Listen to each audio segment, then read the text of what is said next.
आज हम पढ़ेंगे Bhagavad Gita chapter 5 verse number 14 and 15। दो वर्स। इससे पहले भजन गाएंगे। तुमी सर्वेश्वरेश्वर ब्रजेंद्र कुमार। तुमी सर्वेश्वरेश्वर ब्रजेंद्र कुमार। तोमारा इच्छाया विश्वे सृजन संहारा। तोमारा इच्छाया विश्वे सृजन संहारा। तव इच्छा मतो ब्रह्मा करेन सृजन। तव इच्छा मतो विष्णु करेन पालन। तव इच्छा मतो ब्रह्मा करेन सृजन। तव इच्छा मतो विष्णु करेन पालन। तुमी सर्वेश्वरेश्वर ब्रजेंद्र कुमार। तोमारा इच्छाया विश्वे सृजन संहारा। तव इच्छा मते शिव करेन संहारा। तव इच्छा मते शिव करेन संहारा। तव इच्छा मते माया सृजे कारागार। तव इच्छा मते माया सृजे कारागार। तव इच्छा मते जीवे जन्म मरण। तव इच्छा मते जीवे जन्म मरण। समृद्धि निपटे दुःख सुख संघटन। समृद्धि निपटे दुःख सुख संघटन। मीछे माया बद्ध जीव आशा पाशे फिरे। तव इच्छा बिना किछु करिते न पारे। तुमी तो रक्षक आर पालक आमार। तोमार चरण बिना आशा नाही यार। निज बल चेष्टा प्रति भरसा छाड़िया। तोमार इच्छाया छी निर्भर करिया। भक्ति विनोद अति तीन किंचन।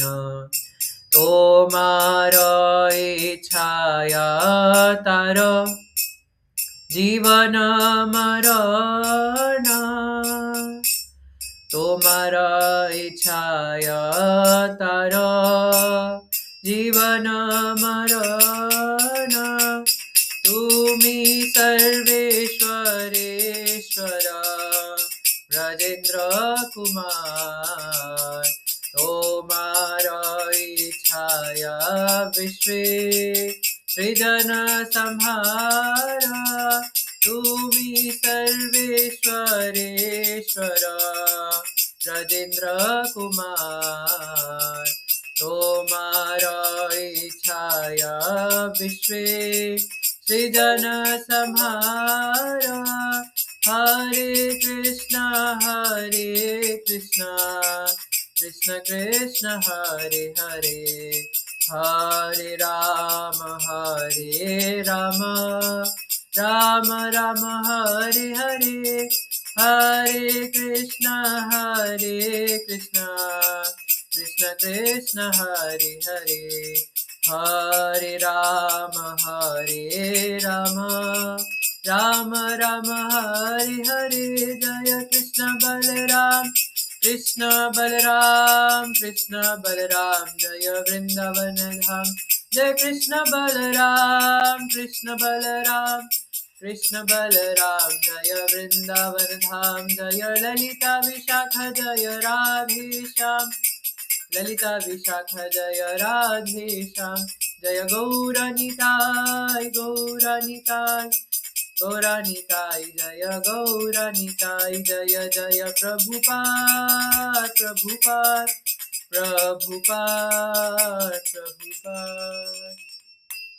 एक धर्म हरिनाम संकीर्तन की जय। माफ कीजिएगा, मैंने सारी लाइन एक एक बार ही इसलिए गाई ताकि क्लास में डिस्कस करने के लिए समय बच जाए, है ना।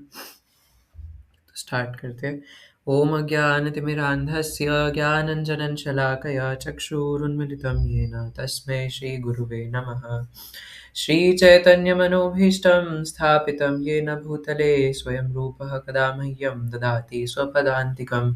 वन्देऽहं श्रीगुरोः श्रीयुतपदकमलं श्रीगुरून् वैष्णवांश्च श्रीरूपं साग्रजातं सहगणरघुनाथान्वितं तं सजीवं साद्वैतं सावधूतं परिजनसहितं कृष्णचैतन्यदेवं श्रीराधा कृष्णपादान् सहगणललिता श्रीविशाखान्वितांश्च। हे कृष्ण करुणा सिन्धो दीनबन्धो जगत्पते गोपेश गोपिकान्त श्रीराधाकान्त नमोस्तुते। तप्त कांचन गौरांगी श्रीराधे वृंदावनेश्वरी वृषभानुसुते देवी प्रणमामि हरिप्रिये। वाञ्छाकल्पतरुभ्यश्च कृपा सिन्धुभ्यैव च पतितानां पावनेभ्यो वैष्णवेभ्यो नमो नमः। जय श्री कृष्ण चैतन्य प्रभु नित्यानंद श्री अद्वैत गदाधर शिवासादि गौर भक्त वृंद। हरे कृष्ण कृष्ण कृष्ण हरे हरे, हरे राम राम हरे हरे। नमो विष्णुपादाय कृष्ण पृष्ठाय भूतले श्रीमते भक्तिवेदांत स्वामिनिति नामिने। नमस्ते सारस्वते देवे गौरवाणी प्रचारिणे निर्विशेष शून्यवादी पाश्चात्य देश तारिणे। हरे कृष्णा। तो आप सभी भक्तों का स्वागत है और आप सभी को प्रणाम। तो लास्ट क्लास में हम कर्म योग शुरू कर रहे थे। 5.7 हमने पढ़ा था, जिसमें भगवान ने बताया था कि जो विशुद्ध आत्मा है ना, जो भक्ति भाव से कर्म करता है और मन और इंद्रियां भी जिसकी प्योर है, वो कर्म करता हुआ भी बंधता नहीं है ना। पर इसके बाद भी ये भी सवाल आता है कि भाई कर्म करना क्यों है ना। ये भी तो सवाल उठ सकता है ना कि क्यों कर्म करना ही क्यों है और क्यों हम कर्म कर रहे हैं और कर्म होता क्या है। अभी तो बस एक ही वर्ष पढ़ा है, अभी तो पूरा चैप्टर है ना कि कर्म होता क्या है, करते क्यों हैं, क्यों कर रहे हैं भैया। कोई तो रीजन होना चाहिए ना कर्म करने का। जैसे मैनी पीपल से कि दुनिया में आए हैं तो जीना ही पड़ेगा, जीना पड़ेगा तो कर्म करना पड़ेगा, है ना। तो इसके लिए काम करना पड़ेगा और सब लोग कर्म की अलग अलग डेफिनेशन होती है, बट वाई। तो आज का हमारा श्लोक है 5.14, तो ये पढ़ेंगे, 15 भी पढ़ेंगे समय मिला तो। न कर्तृत्वं न कर्माणि लोकस्य सृजति प्रभुः, न कर्मफल संयोगं स्वभावस्तु प्रवर्तते। न कर्तृत्वं न कर्माणि लोकस्य सृजति प्रभुः, न कर्मफल संयोगं स्वभावस्तु प्रवर्तते। क्या करें, हमारे सिंसियर स्टूडेंट्स आज आए नहीं है ना, जो रिसाइट करते हैं पीछे पीछे भगवत गीता खोल के बैठते हैं क्लास के टाइम। तो अनुवाद में भगवान कहते हैं, शरीर रूपी नगर का स्वामी देहधारी जीवात्मा न तो कर्म का सृजन करता है, न लोगों को कर्म करने के लिए प्रेरित करता है, न ही कर्म फल की रचना करता है। यह सब तो प्रकृति के गुणों द्वारा ही किया जाता है। प्रभुपाद कहते हैं, जैसा कि 7वें अध्याय में बताया जाएगा, जीव तो परमेश्वर की शक्तियों में से एक है, किंतु वह भगवान की अपरा प्रकृति है जो पदार्थ से भिन्न है। संयोगवश परा प्रकृति या जीव अनादि काल से प्रकृति अपरा के संपर्क में रहा है। जिस नाशवान शरीर या भौतिक आवास को यह प्राप्त करता है, वह अनेक कर्मों और एक अनेक फलों का कारण है। ऐसे बद्ध वातावरण में रहते हुए मनुष्य अपने आप को अज्ञानवश शरीर मानकर शरीर के कर्म फलों का भोग करता है। अनंत काल से उपार्जित यह ज्ञान ही शारीरिक सुख दुख का कारण है। जो ही जीव शरीर के कार्यों से पृथक हो जाता है, त्यों ही वह कर्म बंधन से भी मुक्त हो जाता है। जब तक वह शरीर रूपी नगर में निवास करता है, तब तक वह इसका स्वामी प्रतीत होता है, किंतु वास्तव में वह ना तो इसका स्वामी होता है और न इसके कर्मों तथा फलों का नियंता ही है। वह तो इस भव सागर के बीच जीवन संघर्ष में रत प्राणी है। सागर की लहरें उसे उछालती रहती है, किंतु उन पर उसका वश नहीं चलता। उसके उद्धार का एकमात्र साधन है कि दिव्य कृष्ण भावनामृत द्वारा समुद्र के बाहर आए। इसी के द्वारा समस्त अशांति से उसकी रक्षा हो सकती है। हरे कृष्णा। तो आज के श्लोक में भगवान कहते हैं, न कर्तृत्वम न कर्माणि लोकस्य सृजति प्रभुः। तो यहाँ पे जो प्रभु शब्द यूज हुआ है सबसे पहले इस वर्ष में, वो भगवान के लिए नहीं यूज हुआ, वो जीवात्मा के लिए हुआ है। क्योंकि अगर इससे पहला वाला वर्ष भी पढ़े तो भगवान जीवात्मा की बात कर रहे थे। तो यहाँ पे भगवान दोबारा से जीवात्मा की बात कर रहे हैं जो प्रभु आया है। और अगले श्लोक में भगवान बोलेंगे विभु। तो विभु का मतलब वहां पे परमात्मा है ना। यहाँ पे प्रभु है जीवात्मा, क्योंकि संस्कृत में एक ही शब्द के कई मीनिंग्स होते हैं। तो इस वाले वर्ष में प्रभु का मतलब है आत्मा, यानी कि हम लोग जीवात्मा। और अगले वर्ष में जब विभु, क्योंकि दोनों इंटरकनेक्टेड है इसलिए दोनों का एक साथ बता रहा हूँ।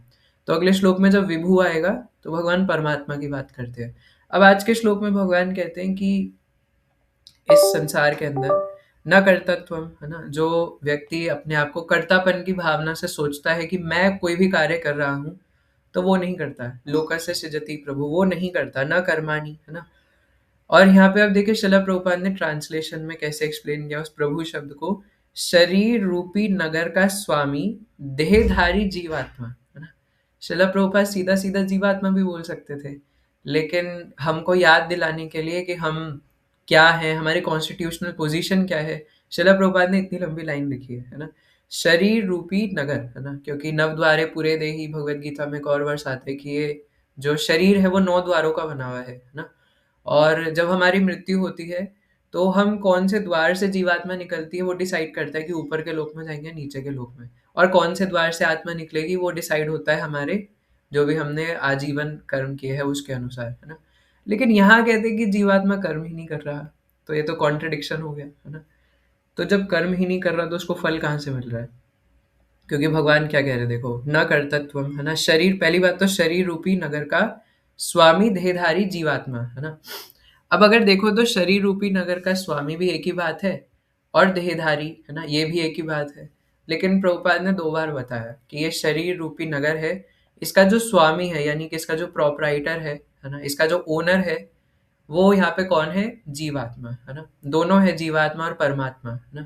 तो जैसे मैं हमेशा एक नॉर्मल एग्जांपल से बताता हूँ कि कोई किराए के घर पे रहते हैं, तो वो स्वामी है कि नहीं है ना। असली ओनर तो वो है जिसका घर, लैंड ओनरशिप है जिसके पास, है ना, लैंडलॉर्ड जिसको कहते हैं। लेकिन जो किराए पे वहां रहता है वो भी टेम्पररी, या फिर उसको भी आधा ओनर मानेंगे, क्योंकि उस घर में, जैसे मैं अभी जैसे जहाँ पे रहता हूँ तो वो रेंट का है। तो जैसे मैंने यहाँ पे कमरे में, है ना, पूरे कृष्ण बलराम वगैरह की फोटोज लगा रखी है ना। तो ये मेरा बोलेंगे या फिर लैंडलॉर्ड का बोलेंगे, है ना। है लैंडलॉर्ड का, पर अभी मैं रह रहा हूँ, तो इसलिए यहाँ पे भगवान ने बोला जीवात्मा को शरीर का स्वामी बताया। हालांकि जो मेन ओनर है वो तो भगवान है, परमात्मा, क्योंकि शरीर उनके द्वारा दिया गया है ना। तो दोनों ही ओनर है, लेकिन इस वाले वर्ष में आत्मा को बोला। तो शरीर रूपी नगर का स्वामी जो प्रोपराइटर है, या फिर देहधारी जीवात्मा, है ना, क्योंकि उसने देह धारण कर रखा है ना। तो इन दोनों शब्दों से भी ये श्लोक पूरा मीनिंग निकल जाता है ना, कि वो जो जीवात्मा है, अभी यहाँ पे जीवात्मा की बात हो रही है, जो स्पिरिट सोल है, ये बॉडी की नहीं, जो अनुभव रूपी जिस व्यक्ति को आप जानते हैं, फिर जो अभी दीक्षा का नाम हो गया अनंत निताई, है ना। तो इस शरीर को आप जो जानते हो उसकी बात नहीं हो रही, जीव आत्मा जो अंदर बैटरी लगी हुई है ना, जो स्पिरिट सोल है। क्योंकि आप देखिए ये शरीर तो अभी हम लोग इस पे पाउडर लगा के और पता नहीं क्या क्या लोशन वगैरह, अभी सर्दी है, लोशन वगैरह लगा के इसको ताज़ा रखने की कोशिश करते हैं। माता जी तो और भी पता नहीं क्या क्या लगाते हैं, शादी में जाते हैं तो, है ना, 3-4 घंटे मेकअप करने के लिए पहले उन्हें पार्लर जाना पड़ता है ना। और रिबॉन्डिंग, फ्रेमिंग, पता नहीं क्या क्या कराते हैं ना, उसमें फिर अलग अलग प्रकार के फाउंडेशन ये वो लगाएंगे। लेकिन जैसे ही शरीर मर गया, है ना, जैसे ही इससे प्राण निकले, तो प्राण निकलते ही शरीर 15 मिनट के अंदर सड़ना शुरू हो जाएगा, है ना। और व्यक्ति मरा नहीं कि घर वाले बोलेंगे अरे हटाओ यार इसको, इसका शरीर सड़ने लग गया। जैसे अगर रात को मर जाते हैं तो रात को अंतिम क्रिया नहीं की जाती, तो शरीर को रखना होता है, तो उसके पास बैठे रहना पड़ता है ताकि भूत पिशाच ना आ जाए उसके शरीर के अंदर, क्योंकि आत्मा तो गई, तो जो दूसरी गंदी आत्मा है वो उसको अपने कब्जे में कर सकती है ना। लेकिन घर वाले ध्यान रखते हैं, लेकिन दूर रहते हैं कि वो सड़ चुका है अब, है ना, उससे कोई लेना देना नहीं है। थोड़ी देर भले चिपक चिपक के रोले, लेकिन कितने दिन घर में रखेंगे, है ना। 15 मिनट में, आधे घंटे में बासी होने लग जाता है। तो जो लोग ये कहते हैं, है ना, कि ये जीवन अंतिम है और मरते ही जैसे ये शरीर जब प्राण छूट जाते हैं तो सब खत्म हो जाएगा, है ना। पहली बात तो जब वो कह रहे हैं कि प्राण छूट जाते हैं तो प्राण होते क्या है ना। लाइफ कम्स फ्रॉम लाइफ, है ना। शिला प्रभुपाद की एक बुक है, आप सबको पढ़नी चाहिए, है ना। आजकल के साइंटिस्ट लोग कहते हैं कि लाइफ कम्स फ्रॉम मैटर, है ना, कि जो पृथ्वी जल अग्नि वायु आकाश है वहां से लाइफ आती है। अगर आती तो बना के दिखाओ ना, है ना, लेबोरेटरी में कोई जिंदा व्यक्ति बना करके दिखाओ, एक इंसान, है ना। इसलिए life comes from life, life जो है वो लाइफ से ही आती है, वो मैटर से नहीं आ सकती, है ना। और आ सकते तो बना के दिखाओ। लेकिन प्राण इतने इम्पोर्टेंट है हर किसी व्यक्ति के लिए, है ना, कि कोई मरना नहीं चाहता, है ना। अगर कोई गाड़ी चला रहा है और गाड़ी हल्की सी यूं लहरा जाए तो एकदम प्राण हलक में आ जाते हैं, लगता है कि भाई, है ना, मरने वाले थे अब तो बच गए, है ना। और वो प्राण अगर छूट जाए तो वो शरीर आधे घंटे में क्यों सड़ने लग जाता है, ये भी तो बताओ। अभी तक तो नहीं सड़ा था, है ना, वो क्यों बास मारने लग जाता है, उसको फ्रीज में रखना पड़ता है ताकि बास ना मारे। तो प्राण इतने अहम है ना, इसलिए यहाँ पे प्राण यानी कि जीवात्मा की बात हो रही है ना। शरीर जिंदा है यानी कि उसमें प्राण है, चेतन शक्ति है, चेतना है, और वो जीवात्मा के वजह से आ रही है। जैसे ही वो स्पिरिट सोल वो बैटरी वो जीवात्मा निकल जाएगी तो शरीर किसी काम का नहीं है फिर, चाहे वो स्त्री शरीर हो, पुरुष शरीर हो, या कोई भी हो। पुरुष स्त्री बन सकता है, स्त्री पुरुष बन जाएगी, है ना। तो ये शरीर रूपी ये जो नगर है इसका स्वामी देहधारी जीवात्मा, जिसने देह धारण किया है वो जीवात्मा ना तो कर्म का सृजन करता है, वो कर्म नहीं करता, है ना। और आगे कहते हैं कि न कर्म फल संयोगम, है ना, न दूसरे लोगों को कर्म करने के लिए प्रेरित करता है ना। जैसे मैं अगर नारायण प्रभु को बोलूँ कि नारायण प्रभु आप जाके डॉक्टर बन जाओ, है ना, तो मैंने उनको कर्म करने के लिए प्रेरित नहीं करा। ऐसा यहाँ पे भगवान कह रहे हैं कि ना तो खुद कर्म करता है और ना दूसरों को कर्म करने के लिए इंस्पायर करता है। और लोकस्य सृजति प्रभु फिर कहते हैं न कर्म फल संयोगम, है ना, कि वो कर्म फल जो संयोग से, मतलब हमारी इंद्रियों के संयोग से जो कर्म होता है ना। जैसे अभी मैंने अपने हाथ के द्वारा पानी पिया, तो वो भी एक सर्टेन टाइप ऑफ कर्म है ना। ये मतलब कोई भी कर्म इंद्रियों से ही होता है ना, इंद्रियों के संयोग से आता है। जब तक इंद्रियां साथ में मिलेंगी नहीं वस्तु के, तब तक कोई कर्म नहीं हो सकता। तो वस्तु और इंद्रियों का जब संयोग होगा तब कर्म होगा। लेकिन कहते हैं कि उससे जो कर्म फल आया वो भी जीवात्मा नहीं बनाता, ना खुद कर्म करता है ना किसी से करवाता है, और जो कर्म फल आया वो भी उसका नहीं है। अरे ये तो बड़ी कंफ्यूजन हो गई, तो फिर करता कौन है ना। तो भगवान कहते हैं स्वभावस्तु प्रवर्तते, ये तो प्रकृति के गुणों द्वारा किया जाता है। प्रकृति के गुण क्या है, सतोगुण रजोगुण तमोगुण, तो ये प्रकृति द्वारा किया जाता है ना। और जैसे भगवान तीसरे अध्याय में भी ये बात बताए थे कि अहंकार विमूढ़ आत्मा कर्ता अहमिति मन्यते। उससे पहले क्या था, प्रकृति क्रियामाणानि गुणा कर्माणि सर्वशः अहंकार विमूढ़ आत्मा कर्ता अहमिति मन्यते। कि अहंकारी व्यक्ति ये सोचता है, विमूढ़ आत्मा, मूड भी नहीं विमूढ़, है ना, टॉप ग्रेड का मूड व्यक्ति, है ना, टॉप ग्रेड का बेवकूफ व्यक्ति ये सोचता है अहंकार के चलते कि मैं कर रहा हूँ, I am a self made man, मैं मर गया तो मेरे परिवार वालों का कौन ध्यान रखेगा। लेकिन भगवान कहते तुम कर ही नहीं रहे, प्रकृति कर रही है। प्रकृति किसके, तुम्हारे बाप की नहीं, है ना, भगवान की। हाँ बाप की है, क्योंकि कृष्ण हमारे परम पिता है, पितामह से जगतो माता धाता पितामह। तो भगवान की प्रकृति है और वो प्रकृति कार्य करती है या हमसे करवाती है ना। तो इसमें जो जीव आत्मा है, जो इस शरीर के अंदर जीव आत्मा है, उसका कोई क्रेडिट नहीं है, क्योंकि वो कुछ नहीं कर रहा। शिला प्रभुपाद भी तात्पर्य में लिख रहे हैं, है ना, कि क्योंकि हम इस शरीर के अंदर बद्ध है, तो इस शरीर के अंदर रहने के कारण हम जीवात्मा ऐसा करता है ना। तो जैसे यहाँ पे बताया भी 7वें अध्याय में भी आगे बताएंगे कि भगवान की 2 प्रकार की प्रकृति होती है, परा प्रकृति और अपरा प्रकृति, है ना। जितने भी चेतन शक्ति जिनके अंदर है, लिविंग एंटिटीज, इजी लैंग्वेज में बता देता हूँ, है ना, किसी को कोई कंफ्यूजन हो तो पूछ लीजिएगा। तो परा प्रकृति है जितनी भी भगवान की लिविंग एंटिटीज है ना, जिसके अंदर चेतना है, कॉन्शियसनेस है, जिसके अंदर चेतन शक्ति है जो हिल डुल रही है ना, जिनके अंदर एनर्जी है, ये सब है परा प्रकृति। तो हम क्या हुए, हम मतलब ये फिर से शरीर नहीं, जो इसके अंदर प्राण है, क्योंकि ये तो जड़ है ना। ये जो शरीर आप देख रहे हैं जड़ है। जैसे इसमें से बैटरी निकली वो चलना बंद हो जाएगा शरीर, है ना। जैसे ये फोन है ना, ये फोन अभी ऑन हो रहा है ना। और अगर ये फ़ोन को बैटरी निकल जाए तो क्या ये चलेगा? है ना? तो वैसे ही फ़ोन किसी काम का नहीं है, जब तक बैटरी है तब तक ये चल रहा है। तो यहाँ पे जो परा प्रकृति है वो है जीवात्मा, है ना? शरीर की बात नहीं हो रही है यहाँ पे। जब हम कहते हैं हम या फिर मैं, तो मैं कौन हूँ? मैं जीवात्मा हूँ, मैं ये शरीर नहीं हूँ। या मैं अनुभव हूँ, है ना? या मैं विवेक हूँ, मैं करण हूँ। नहीं, मैं जीवात्मा हूँ। मैं ये सब हो ही नहीं सकता। तो मैं ये सब हो कैसे सकता हूँ? मैं तो जीवात्मा हूँ। तो अब क्योंकि वो जीवात्मा है और वो कोई कर्म करता नहीं है, तो उसकी कोई इच्छा भी नहीं हो सकती, है ना? आत्मा की कोई इच्छा नहीं हो सकती कि मुझे आइसक्रीम खानी है ना? या मुझे शाही पनीर खाना है, मुझे ऐसे वस्त्र चाहिए। लेकिन क्योंकि वो उस एनवायरनमेंट के अंदर बाधित है, इसलिए वो ये सब करता है ना? जैसे वही मैं बता रहा था कि परा प्रकृति जितनी भी लिविंग एंटिटीज है वो भगवान की परा प्रकृति है ना। और दूसरी है अपरा प्रकृति, यानी जितनी भी जड़ चीज है जो मैटर है, जैसे ये शरीर है ये भी मैटर है ना। ये मिट्टी से ही आया है और मिट्टी में मिल जाएगा। और आसपास जो भी लैपटॉप फोन ये सब जो भी हम देख रहे हैं इसके अंदर कोई शक्ति नहीं है ना। ये सब जड़ है।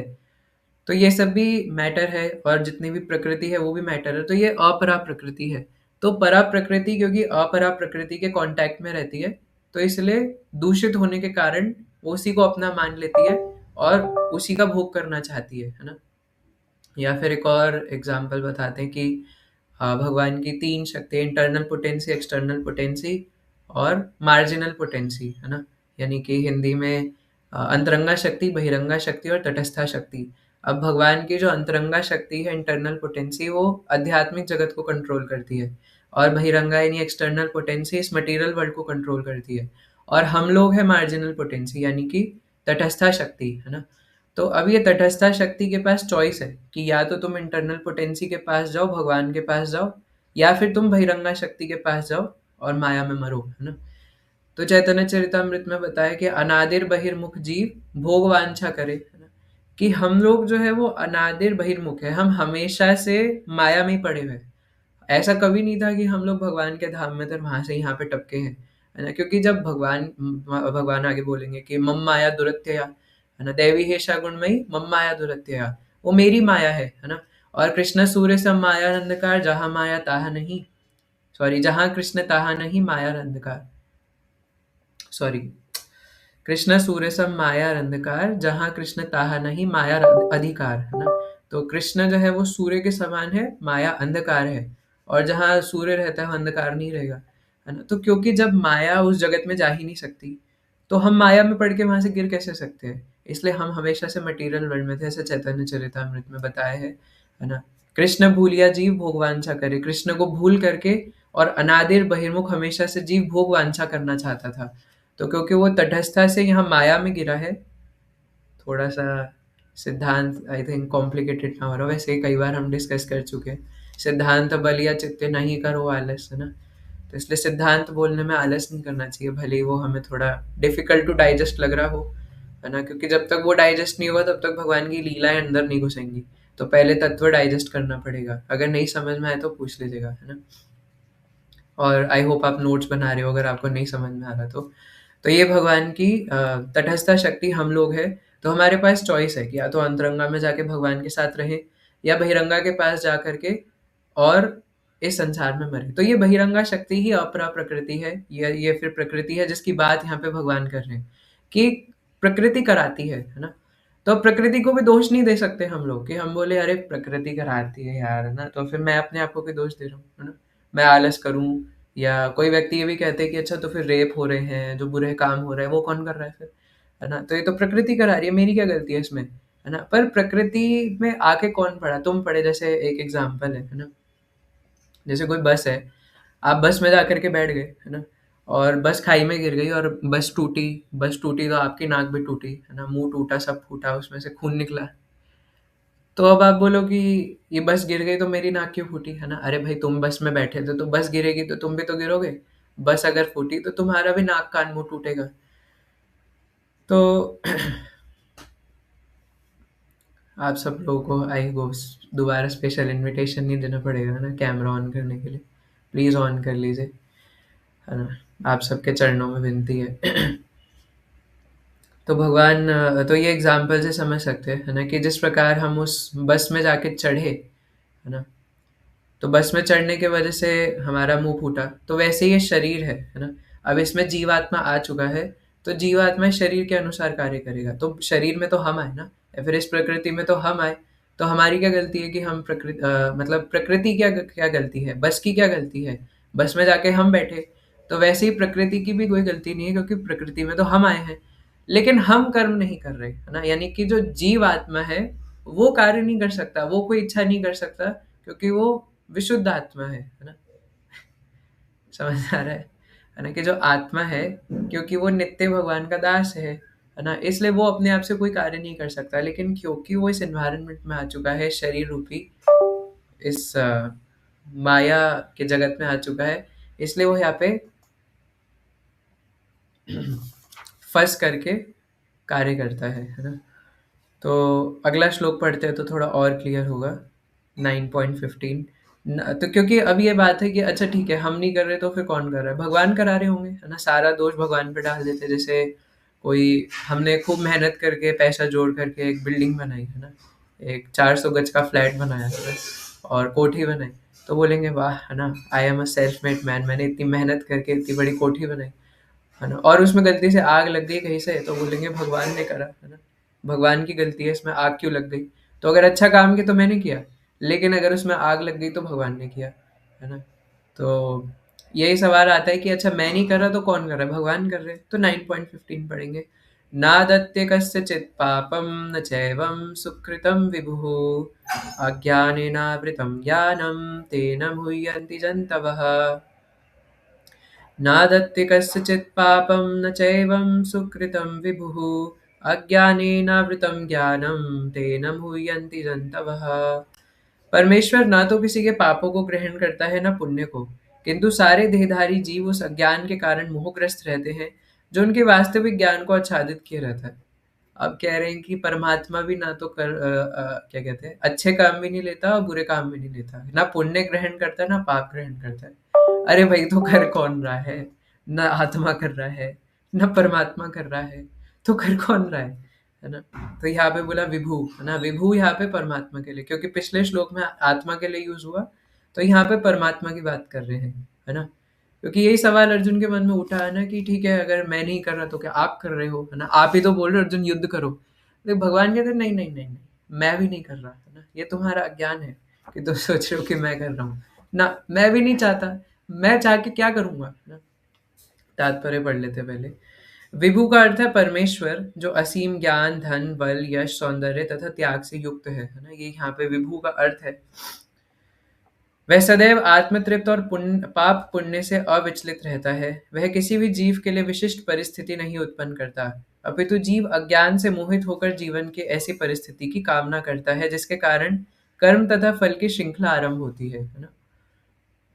तो कह रहे कि भगवान कोई परिस्थिति नहीं उत्पन्न करते। जैसे कोई कहते हैं कि भगवान चाहते थे इसलिए मेरे जीवन में दुख आया। अरे भगवान क्यों चाहेंगे हमारे जीवन में दुख आए, है ना? वो अलग बात है कि ये संसार पूरा दुख आलयम है, पर जब हम किसी एक चीज़ को सुख मानते हैं, हालाँकि वो भी सुख है नहीं, उस दृष्टि के अनुसार अगर देखें तो कई बार कहते हैं कि मैं गरीब हूँ, तो भगवान ने मेरे जीवन में दुःख दे दिया। भगवान क्यों देंगे, है ना? भगवान किसी को क्यों अमीर और गरीब बनाना चाहेंगे, है ना? उनको क्या पड़ी है? तो जीव परा प्रकृति के कारण ज्ञान से पूर्ण है, तो भी वह अपनी सीमित शक्ति के कारण अज्ञान के वशीभूत हो जाता है। अभी हम इसको इजी लैंग्वेज में समझेंगे। भगवान सर्वशक्तिमान है किंतु जीव नहीं है। भगवान विभु अर्थात सर्वज्ञ है, किंतु जीव अणु है। जीवात्मा में इच्छा करने की शक्ति है, किंतु ऐसी इच्छा की पूर्ति सर्वशक्तिमान भगवान द्वारा ही की जाती है। अतः जब जीव अपनी इच्छाओं से मोहग्रस्त हो जाता है, तो भगवान उसे अपनी इच्छा पूर्ति करने देते हैं, किंतु किसी परिस्थिति विशेष में इच्छित कर्मों तथा फलों के लिए उत्तरदायी नहीं होते। अतः मोहग्रस्त होने से देहधारी जीव अपने को परिस्थिति जन्य शरीर मान लेता है और जीवन के क्षणिक दुख तथा सुख को भोगता है। भगवान परमात्मा रूप में जीव का चिर संगी रहते हैं। फलतः वे प्रत्येक जीव की इच्छाओं को उसी तरह समझते हैं जिस तरह फूल के निकट रहने वाला फूल की सुगंध को। इच्छा जीव को बद्ध करने के लिए सूक्ष्म बंधन है। क्या? इच्छा जीव को बद्ध करने के लिए सूक्ष्म बंधन है। भगवान मनुष्य को योग्यता के अनुसार उसकी इच्छा को पूरा करते हैं। आपन सोची होत नहीं, प्रभु सोची तत्काल। अतः व्यक्ति अपनी इच्छाओं को पूरा करने में सर्वशक्तिमान नहीं होता, किंतु भगवान इच्छाओं को पूर्ति कर सकते हैं। वे निष्पक्ष होने के कारण स्वतंत्र अनुजीवों की इच्छाओं में व्यवधान नहीं डालते, किंतु जब कोई कृष्ण की इच्छा करता है तो भगवान उसकी विशेष चिंता करते हैं और उसे इस प्रकार प्रोत्साहित करते हैं कि भगवान को प्राप्त करने की इसकी इच्छा पूरी हो और वह सदैव सुखी रहे। अतः वैदिक मंत्र पुकार कर कहते हैं, एष एष हुएव साधु कर्म कारयति तम यमे भयो लोकेभ्य उन्निनीशते। एष उ एव साधु कर्म कारयति यमधो निनीशते। भगवान जीव को शुभ कर्मों में इसलिए प्रवृत्त करते हैं जिससे वह ऊपर उठे। भगवान उसे अशुभ कर्मों में इसलिए प्रवृत्त करते हैं जिससे वह नरक जाए, है ना। कौशितकी उपनिषद से बताया है ये। अज्ञो जन्तुर्निशया आत्मनः सुखदुःखयोः ईश्वर प्रेरितो गच्छेत् स्वर्गं वा स्वभ्रमेव च। जीव अपने सुख दुख में पूर्णतया आश्रित है। परमेश्वर की इच्छा से वह स्वर्ग या नर्क जाता है, जिस तरह वायु के द्वारा प्रेरित बादल। अतः देहधारी जीव कृष्ण भावनामृत की उपेक्षा करने की अपनी अनादि प्रवृत्ति के कारण अपने लिए मोह उत्पन्न करता है। फलस्वरूप स्वभावतः सच्चिदानंद स्वरूप होते हुए भी वह अपने अस्तित्व की लघुता के कारण भगवान के प्रति सेवा करने की अपनी स्वाभाविक स्थिति को भूल जाता है और इस तरह वे अविद्या द्वारा बंदी बना लिया जाता है। अज्ञानवश जीव यह कहता है कि उसके भवबंधन के लिए भगवान उत्तरदायी हैं। इसकी पुष्टि वेदांत सूत्र भी करते हैं। वैश्व में घृण्य न सापेक्षत्वात् तथा ही दर्शति। भगवान ना तो किसी के प्रति घृणा करते हैं, ना किसी को चाहते हैं, यद्यपि ऊपर से ऐसा प्रतीत होता है। उपनिषदों से भी प्रभुपाद वेदांत सूत्र से भी कोट करते हैं कि ऊपर से भले ही ऐसा लगता हो कि भगवान कर रहे, पर भगवान नहीं कर रहे। तो अब ये दोबारा सवाल उठता है कि भाई जीवात्मा भी नहीं कर रहा, भगवान भी नहीं कर रहा, तो दोष किसको दे? कौन कर रहा है? तो पिछले श्लोक में भगवान ने बोला था कि प्रकृति कर रही है, पर फिर बोलेंगे अरे तो प्रकृति भी तो भगवान की है, तो दे दे के दोष तो उन्हीं का हुआ। तो भगवान फिर इस श्लोक में कहते हैं कि नहीं अर्जुन, ना मैं किसी के पुण्य ग्रहण करता हूँ और ना पाप। पुण्य कहाँ से आते हैं? कोई अच्छा कार्य करता है तो उसको पुण्य बोलते हैं, उस सुख है तो पुण्य के वजह से आया है। और अगर हम दुख झेल रहे हैं तो हमने कोई पाप करा था, इस वजह से दुख आ रहा है। तो पहली बात तो पाप, है ना, भगवान ने पहले पाप की बात करी है ना, क्योंकि वो इम्पोर्टेंट है। क्योंकि कई लोग ये कहते हैं कि जिंदगी में या दुनिया में जो भी बुरे काम हो रहे भगवान की वजह से हो रहे हैं, है ना। या कई सारे ऐसे टॉपिक्स पे क्लासेस भी होते हैं, why good things happen to bad people. Sorry, हाँ सही तो है ना, कि बुरे लोगों के साथ अच्छा क्यों होता है और अच्छे लोगों के साथ बुरा क्यों होता है ना। हम तो इतने अच्छे थे, हमने कोई उल्टे काम नहीं करे, हमें क्यों इतना दुख झेलना पड़ रहा है? हमने तो किसी का बुरा नहीं किया, है ना। हम तो जो करते हैं अपने आप में करते हैं, क्यों हमें इतना दुख झेलना पड़ रहा है? भगवान कर रहे, भगवान कह रहे मैं पाप ग्रहण ही नहीं करता, जाओ, है ना। तो भगवान ने पुण्य से पहले पाप बोला, क्योंकि पाप के लिए भगवान को ठहराते हैं, है ना। तो पाप भगवान ग्रहण ही नहीं करते, क्योंकि यस्य स्मरण मात्रेण सर्व पापम प्रमुच्यते, है ना। तो भागवतम में और कई अनेक शास्त्रों में इस प्रकार बताया गया है कि जिनके स्मरण करने मात्र से सभी पाप नष्ट हो जाते हैं। और अगर भगवान पाप करा रहे होते तो भगवान क्यों कह रहे कि मेरी शरण में आओ, है ना। वही पाप करा रहे और वही मुक्त करेंगे, है ना। भगवान कहते सर्वधर्मान परित्यज्य माम एकम शरणम व्रज अहम त्वाम सर्व पापेभ्यो मोक्षयिष्यामि मा शुचः। मैं तुम्हें सभी पापों से मुक्त कर दूंगा। तो भगवान तो करा नहीं सकते, क्योंकि वो खुद कह रहे कि मैं तुम्हें पापों से मुक्त करूंगा, है ना। और बात रही पुण्य की, तो पुण्य भी भगवान नहीं करते, क्योंकि जिनका नाम लेने से, जिनको स्मरण करने से, और भागवतम में ये भी बताया गया है कि पुण्य होता क्या है ना। कोई व्यक्ति के अंदर बहुत सारे गुण हो, कोई अच्छा खाना बनाना जानता है ना। कोई बहुत 5 स्टार होटल का बहुत बड़ा शेफ है और उसने खूब अच्छा खाना बनाया, है ना, शाही पनीर और न जाने क्या क्या बनाया, लेकिन भगवान को ऑफर नहीं किया, अपने मन और अपनी इंद्रियों के लिए बनाया, तो किस काम का, है ना। इसलिए उसको पुण्य मान ही नहीं सकते। जब तक कोई भगवान की सेवा में नहीं लगेगा, ना तो उसको पुण्य मान सकते और ना उसको पुण्यवादी मान सकते हैं, है ना। चाहे वो कितनी उसके अंदर गुण हो, चाहे कोई कितना ही अच्छा संगीतकार हो, गीत गाता हो, अगर वो भगवान के लिए नहीं गा रहा, अगर वो भगवान के लिए नहीं जो कुछ भी कर रहा, तो उसको पुण्यवादी नहीं मान सकते। तो जिनका नाम लेने से, जिनका संग करने से पुण्य उदित होता है, उनको हमारे पुण्यों से क्या लेना देना। तो भगवान कहते हैं भाई तुम जो मर्जी करो, तुम अच्छे कार्य करो या बुरे कार्य करो, मुझे कोई फर्क नहीं पड़ता। ना मैं तुम्हारे पापों को लेता हूँ ना पुण्य को लेता हूँ, है ना। और ये भी हमारे लिए बात है कि जब पाप को नहीं ले रहे तो पुण्य को क्यों लेंगे, है ना? तो भगवान कहते हैं मेरा पुण्यों से कोई लेना देना ही नहीं है ना? पुण्य तो खुद भगवान के चरणों के आसपास घूमते हैं। तो भगवान क्या करेंगे पुण्यों का? तो भगवान को कोई अर्थ नहीं है ना? कोई लेना देना ही नहीं है कि हम क्या कर रहे हैं क्या नहीं कर रहे, हम जो भी करते हैं उसका फल हमें ही भुगतना पड़ता है। और बात ये कि पिछले श्लोक में बोला कि जीवात्मा भी नहीं करता, है ना? तो अब आगे बोला अज्ञानेनावृतम ज्ञानम तेन मुह्यन्ति जन्तवः, है ना? अज्ञान के कारण जीव मोहग्रस्त रहता है, जो कि उनके ज्ञान को आच्छादित किए रहता है। क्योंकि अब ये भी सवाल उठेगा कि जीवात्मा तो चेतन है, उसके अंदर कॉन्शियसनेस है, वो भगवान का अंश है ना? भले ही विभिन्न अंश है लेकिन है तो भगवान का ही अंश। और क्योंकि वो भगवान का पार्ट एंड पार्सल है, उनका अंश है, तो उसके अंदर भी वही चेतन शक्ति है जो भगवान में। हाँ, बिल्कुल सही बात है। तो वो माया में कैसे पड़ा, है ना? वो अपरा प्रकृति में आया कैसे? उसने कैसे यहाँ पर रह करके और माया में पढ़ करके और इधर के भौतिक कार्यों में लगा हुआ है, क्यों आ सकते हैं? How is it possible? तो यस, है ना, वो चेतन शक्ति है उसके अंदर, लेकिन बहुत लघु है वो। भगवान विभु है ना, जैसे श्लोक में लास्ट में बोला विभु, जिनके अंदर जितने भी षड ऐश्वर्य है वो अनगिनत भाव में है ना? जैसे अगर हम लोग सुंदर बनना चाहते हैं, हम लोग अच्छा दिमाग चाहते हैं, स्मार्ट होना चाहते हैं, बल पाना चाहते हैं, तो सबके अंदर सारी चीज़ें नहीं होंगी, है ना? और वो भी जो होंगी भी वो भी अपने पूर्ण मात्रा में नहीं होती, है ना? कोई सुंदर है तो उसके अंदर अक्ल नहीं है, अक्ल है तो सुंदर नहीं है, सुंदर वाणी है तो सुंदर चेहरा नहीं है ना? मतलब 6 की 6 की चीज़ें तो नहीं हो सकती। अगर सुंदर भी है, अक्ल भी है तो पैसा नहीं है, कहाँ लेके जाएगा सुंदर और अक्ल, है ना? तो एक ही व्यक्ति है पूरे अनंत कोटि ब्रह्मांड में, है ना, जिनके पास ये षड ऐश्वर्य परिपूर्ण रूप में है। वो सबसे ज्यादा स्मार्ट भी है, सुप्रीमली सबसे ज्यादा सुंदर भी है, सबसे ज्यादा बलशाली भी है, सबसे ज्यादा अट्रैक्टिव भी है, सबसे ज्यादा फेम भी उन्हीं का है, और वो है कृष्ण, है ना? भगवान कृष्ण के अलावा कोई ऐसा नहीं है जो इन सभी में सबसे supreme person, supreme supremacy hold करता हो, है ना? तो इसलिए भगवान को ये सबसे मतलब नहीं है, और हम लोग ये सब बनना चाहते हैं। तो हम लोग लेकिन अणु आत्मा है ना? हम और भगवान विभु है ना? हम लोग छोटे से है, वो चेतन शक्ति है लेकिन छोटे हैं। जैसे श्रील भक्ति विनोद ठाकुर महाशय इसके लिए एक एग्जाम्पल देते हैं जो मैं कई बार बताया हूँ, है ना? जैसे रेगिस्तान में रेत होती है ना, बहुत सारी, बहुत रेत है, और एक सोने का सिक्का है। अभी सोने की वैल्यू जैसे बहुत हाई चल रही है ना? पता नहीं कितने लाख करोड़ों का मिल रहा है ना, इतना सा सोना।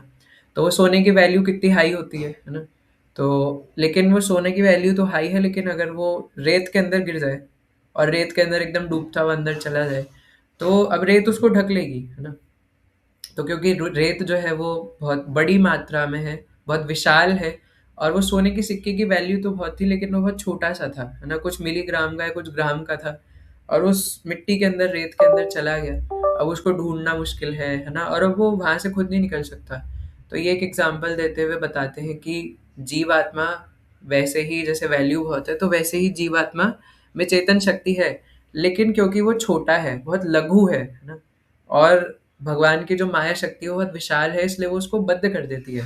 तो जब ये वैल्यूएबल जीवात्मा इस माया शक्ति में आके फंस जाता है, तो यहाँ पे फंसने के कारण ये माया के हिसाब से कार्य करने लग जाता है ना? तो अब क्या समझे इस बात से? कंक्लूजन, कि जीवात्मा अपने कॉन्स्टिट्यूशनल पोजीशन में भगवान की दास्यता करने के लिए बना है, इसलिए वो कोई कर्म नहीं सृजन करता, है ना? वो बना था भगवान की सेवा करने के लिए, और भगवान कर ही नहीं सकते क्योंकि भगवान को कोई मतलब ही नहीं है हमारे से। लेकिन भगवान ने ये सिस्टम जनरेट करके दिया है ना? जैसे जैसे किसी ने चैट जीपीटी बनाया है ना? अब उस चैट जीपीटी को हम यूज कर रहे हैं तो उसने पूरा सिस्टम क्रिएट करके दिया है ना? लेकिन अब हम उस चैट जीपीटी का गलत यूज करें, अच्छा यूज करें, जैसे आजकल कई लोग एआई से गंदी फोटोज भी बनाते हैं, है ना? या कोई फालतू कामों के लिए भी यूज करते हैं।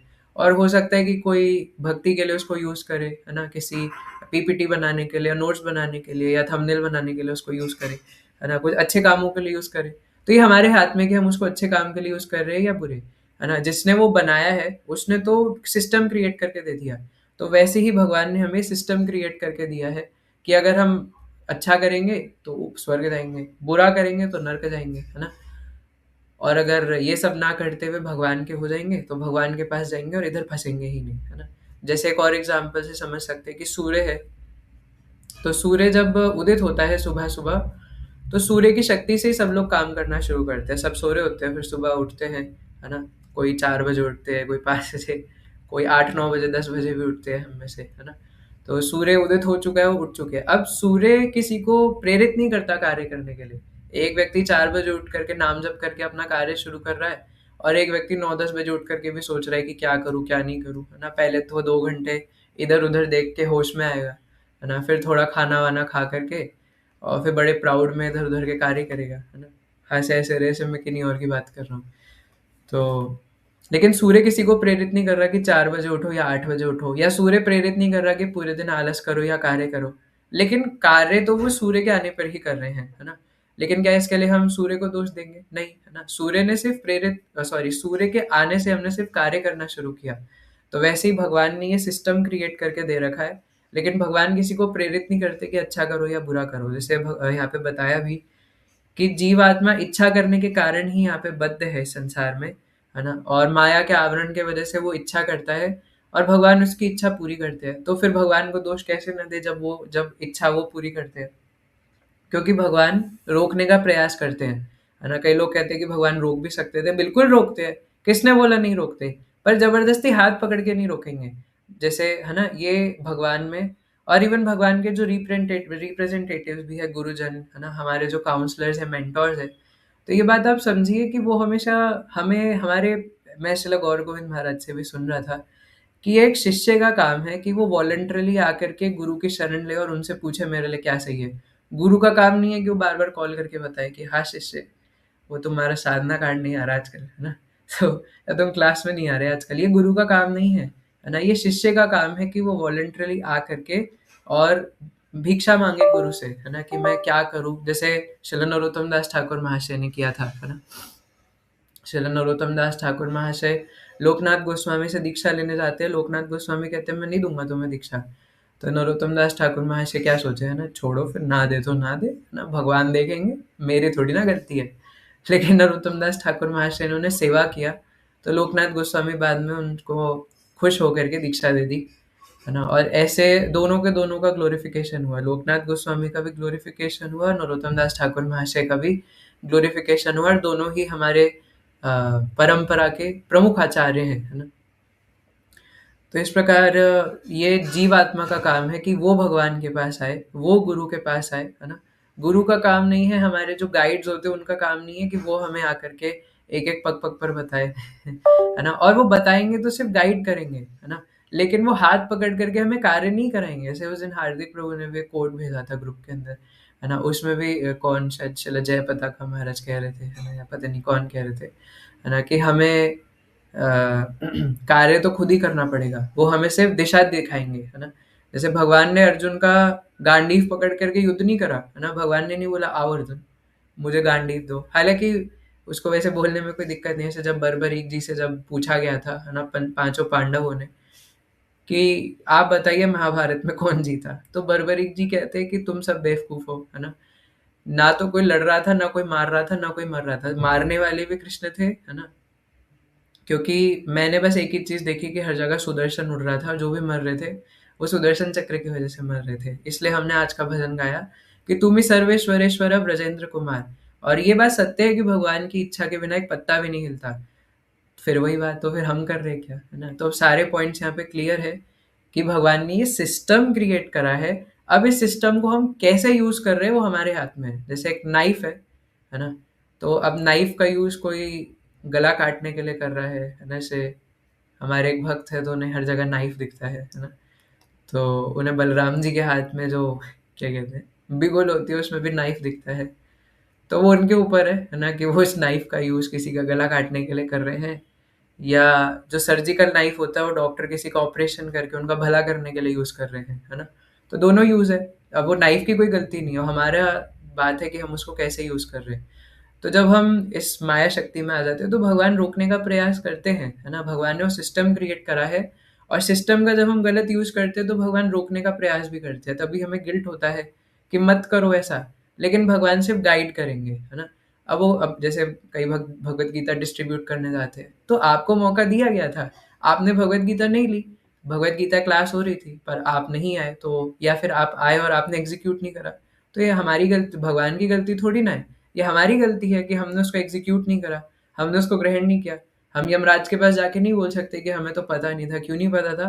भाई तुम्हारे सामने तुम्हें बताया गया था। अब जैसे हार्दिक प्रभु अगर किसी को मार दे और पुलिस वाले बोले क्यों मारा, तो हार्दिक प्रभु बोले ओ सॉरी, वो मुझे कॉन्स्टिट्यूशन के लॉज पता नहीं थे, है ना, कि मारने पे जेल जाना पड़ता है और ये अपराध है। तो क्या पुलिस वाले उन्हें छोड़ देंगे? ओ अच्छा ऐसा था क्या, कोई नहीं हार्दिक प्रभु, आपको पता नहीं था, तो हम आपको छोड़ देते हैं, है ना। यही भगवान बताते दैवी तथा असुरी स्वभाव। तो ये असुरी स्वभाव है। भाई कॉन्स्टिट्यूशन की बुक तुम्हारे पास थी, भगवत गीता, किसको नहीं पता कि भगवत गीता नाम का कोई ग्रंथ है ना। और क्योंकि हमारा परमात्मा से नित्य संबंध है, इसलिए हर किसी को पता है ये बात, है ना। सबको बैक ऑफ द माइंड सबको ये बात पता है ना, कि हमारा हमारे ऊपर कोई तो है ना। इवन एक नास्तिक व्यक्ति को भी कहीं ना कहीं अंदाजा है कि हमारे ऊपर कोई तो है जो शक्ति हमें चला रही है ना। तो इस कारण से भगवान ने सिस्टम क्रिएट करा। अब इसमें हमारी इच्छा है कि हम इसको अच्छे से यूज करें चाहे बुरे तरीके से। अब माया में तो हम आ गए, तो यही कहते हैं कि देहधारी जीव उस अज्ञान के कारण मोहग्रस्त है। जीवात्मा कॉन्स्टिट्यूशनली मोहग्रस्त नहीं होना चाहिए, वो भगवान की सेवा करने के लिए बना है, लेकिन वो मोहग्रस्त हो चुका है ना। क्योंकि अब वो इस माया शक्ति के कब्जे में आ चुका है ना। और वो कब्जे में आने के चक्कर में अब यहाँ पे बाधित होकर के उस हिसाब से कार्य कर रहा है। इसलिए अब अज्ञानी, सॉरी, ज्ञानी बनना पड़ेगा, है ना। और इस अज्ञान का नाश करना पड़ेगा। और ज्ञान क्या है? तुम ही तो रक्षक आर, पालक हमारा, जो भी हमने भजन गाया है ना। अब ये याद करना पड़ेगा कि आमी कृष्णदास यही विश्वास, है ना। मैं कृष्ण का हूँ, कृष्ण के लिए हूँ, और मैं कृष्ण का दास हूँ, ये विश्वास के साथ मानना पड़ेगा, है ना।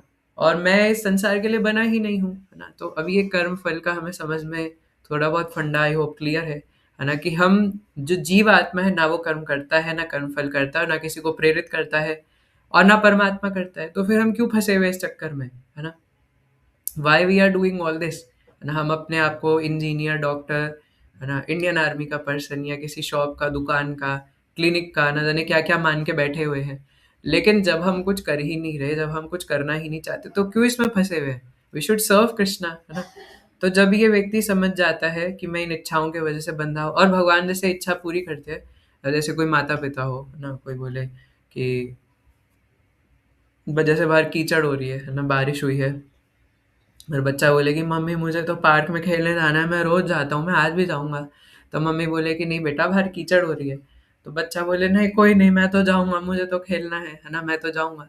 तो मम्मी बोले कि बेटा मैं समझा रही हूँ ना, बाहर कीचड़ हो रही है, नहीं जाना आज खेलने, है ना।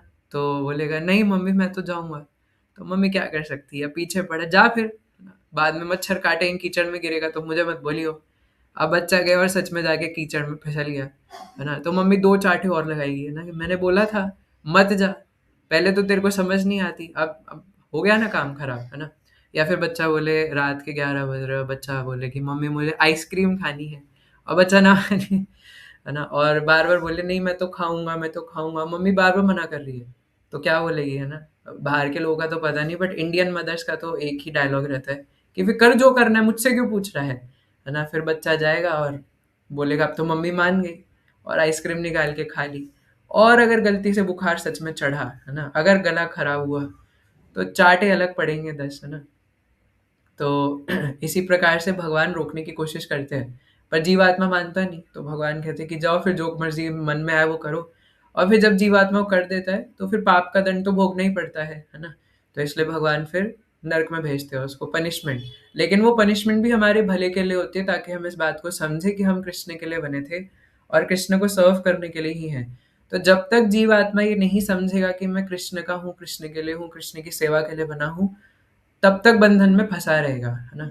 लेकिन जिस दिन हम ये समझ गए, जिस मोमेंट हम ये समझ गए कि हम कृष्ण के हैं, कृष्ण के लिए हैं, और मेरे पास जितनी भी वस्तुएं हैं, मनसा वाचा कर्मणा, अपनी मन को, बुद्धि को, कर्म को, जितनी भी वस्तुएं मेरे पास पास है, जो कुछ भी है, एक एक सांस को सिर्फ कृष्ण की सेवा में लगाना है ना।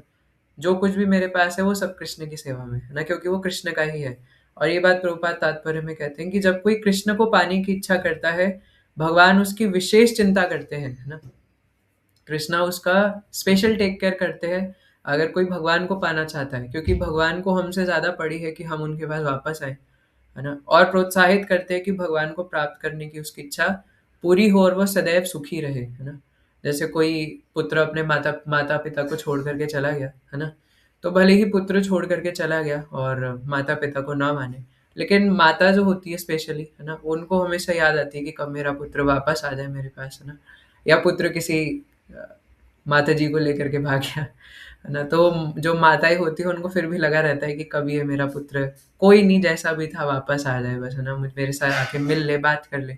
और जैसे ही उनको लगता है ना कि अब उनके पुत्र को ग्लानि हो रही है, वो मेरे से मिलना चाहते हैं, तो वो तो जैसे ही उनको लगे कि मेरा पुत्र मुझसे मिलने आ रहा है ना, वो घर में अलग अलग चीजें बनाएंगे, है ना, कि हाँ वाह मेरा पुत्र मुझसे मिलने आ रहा है, वो और ज्यादा एक्साइटेड हो जाएंगे, है ना। भले ही उन्हें पता है कि उसने गलती करी थी, पर कोई नहीं, गलती को भुला दो। तो जैसे ही कोई जीवात्मा ये सोचता है कि अब बस बहुत हुआ, अब मैं संसार में कोई भोग नहीं करना चाहता, मुझे कोई स्त्री कोई धन कुछ नहीं चाहिए, अब मुझे सिर्फ कृष्ण चाहिए, तो भगवान उसी टाइम स्पेशल टेक केयर करनी शुरू कर देते हैं, है ना। तो वैसे ही चित्रगुप्त जी उसके सारे कर्मों का लेखा जोखा फाड़ के फेंक देते हैं, है ना। यमदूतों को बड़ा बुरा लगता है कि यार जैसे जब जगाई मधाई का उद्धार हुआ, है ना, तो अगले चैप्टर में ये बात बताते हैं, यमराज संकीर्तन बहुत मधुर अध्याय है। तो इसमें यमदूतों को बड़ी दिक्कत होती है ना, चित्रगुप्त जी के कंप्यूटर की पूरी हार्ड डिस्क भर चुकी थी, है ना, जगाई मधाई के क्या कहते हैं उसको, पापों को लिखने में। पुण्य तो कोई करे नहीं थे, पाप करे थे, है ना। पूरा मैकबुक एयर प्रो M4 था ना ये यमराज जी के पास, और एक एक यमदूतों को 10-10 M4 दे रखे थे, और वो सब में उन्होंने जगाई मधाई का ही डेटा भर रखा था, है ना, कि कितने पाप करे। और लेकिन फिर भी वो कम पड़ रहा था, है ना। और उन्हें खुद ही नहीं पता चल रहा था कि उन्होंने कितने पाप कर रखे हैं। यमराज जी ने पता नहीं कितने लाखों यमदूत तो सिर्फ जगाई मधाई के पीछे छोड़ रखे थे कि लिखो कि ये क्या क्या कर रहे हैं, है ना, ऐसा बताया चैतन्य भागवत में।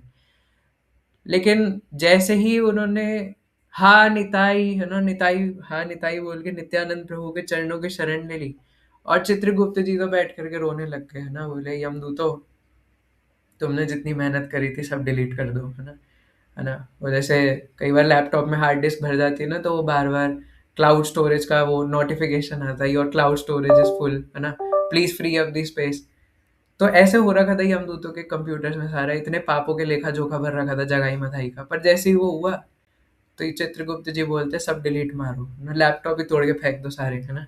अब कॉपियों में थोड़ी ना लिखते होंगे, एडवांस टेक्नोलॉजी है उनके पास, है ना, वीडियो कैमराज में सारा शूट कर रखा था 4K में, है ना, कि किसने क्या पाप कर रखे हैं। चित्रगुप्त बोलते सारे डिलीट मार दो, है ना, कुछ नहीं अब, है ना। तो यमदूत बोलते कि क्या हुआ बॉस, है ना। तो कहते क्या हुआ, अरे उन्होंने नित्यानंद प्रभु की शरण ले ली, सारे पाप गए तेल लेने, है ना। और उसके बाद यमराज जी जब जगाई मधाई को देखते हैं, तो यमराज जी की आंखों से अश्रु आने लगते हैं, और यमराज जी भी हा गौर हा निताई बोल के अपने रथ में बेहोश हो जाते हैं। रथ चल रहा है, चलते चलते रुक गया, और यमराज जी बेहोश होकर के पड़े हैं। और जितने भी देवी देवता थे, है ना, इंद्रदेव चंद्र वरुण आदि, ब्रह्मा जी, है ना, तो ये सारे के सारे जगाई मधाई का दर्शन करके और वापस जा रहे थे। तो इंद्रदेव दूर से देख के कहते कि अरे ब्रह्मा जी वो देखिए, यमराज जी बेहोश होकर के अपने रथ पे पड़े हैं, है ना। तो फिर इंद्रदेव ब्रह्मा जी सारे जाकर के यमराज के कान में हरे कृष्णा कृष्ण कृष्ण हरे हरे, हरे राम राम राम हरे हरे, ऐसा कहते, और यमराज जी उठ करके और कीर्तन करके नाचना शुरू कर देते, है ना। और चार मुख वाले ब्रह्मा जी नाच रहे हैं कीर्तन करते करते, इंद्रदेव 1000 आंखों में नाच रहे हैं, शिव जी 5 मुख लेके नाच रहे हैं, है ना। और सारे नाचते नाचते, शिव जी को नहीं पता कि उनके कपड़े कब नीचे उतर के गिर गए, है ना, नाचते नाचते इतने मदहोश हो गए। क्यों? क्योंकि जगाई मधाई जैसे सबसे पापी व्यक्ति ने नित्यानंद प्रभु की शरण ले ली और पूरे मुक्त हो गए, है ना। तो इसी कारण से जब कोई जीवात्मा इच्छा करता है, सिर्फ इच्छा, अभी गया नहीं भगवान के पास, नाम जब करना शुरू नहीं किया, लेकिन बस उसने इच्छा कर ली, तो किसी ने सिर्फ इच्छा कर ली कि वो भगवान का होना चाहता है ना, तो श्रीमती राधा रानी उसका डायरी में नाम लिख लेती है, और अपने, है ना, सखियों से कहते हैं कि तैयारी करो, है ना, एक नए जो पार्षद है भगवान के, वो लीला में वापस आने वाले हैं, है ना। वापस आने वाले का ये मतलब नहीं कि वहां पर थे, वापस आने वाले का मतलब है कि वहां बने थे उनको सर्व करने के लिए, लेकिन यहाँ मर रहे, इसलिए वो आने वाले हैं और वहीं पे अब आकर के सर्व करेंगे, है ना। तो इसलिए चित्रगुप्त जी फाड़ के फेंक देते हैं पापों का लेखा जोखा, और भगवान के पार्षद, है ना, गौर लीला में भी ऐसे होता होगा ना, लिख लेते होंगे अपनी डायरी में कि चलो अब ये जीवात्मा वापस आने वाला है। तो यही ज्ञान है ना, कि अज्ञान के कारण हम यहाँ फंसे हुए हैं, और इसलिए अपनी इंद्रियों की सेवा करने की कोशिश करते हैं, पर जीवात्मा कुछ कर ही नहीं सकता, है ना, क्योंकि जीवात्मा प्रकृति के अंदर विवश होकर ये सब कर रहा है, जीवात्मा सब करने के लिए नहीं बना था। इसलिए जीवात्मा का कार्य है कि वो ज्ञानी होकर के, और ज्ञान कैसे आएगा, है ना, ज्ञानी भक्तों की शरण ग्रहण करके, है ना। तो जो भगवान की सेवा कर रहे हैं उनकी शरण ग्रहण करके उनकी सेवा करते करते वो भी सीख जाएगा कि कैसे भगवान की सेवा की जाए, और मैं क्यों भगवान के लिए, कैसे भगवान के लिए ही बना हूँ।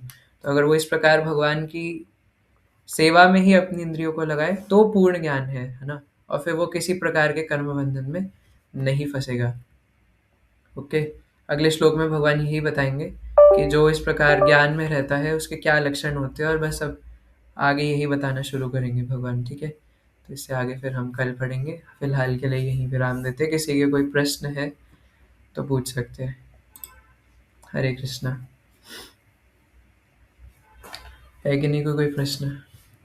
आज की क्लास में नहीं है तो मैं क्या समझूं कि आप लोग सो रहे हैं नहीं, या तो सब दिमाग में घुस गया या कुछ दिमाग में नहीं घुसा। अभी ना मैं बिजी हूँ, नहीं पूछ पाऊंगा दुकान में।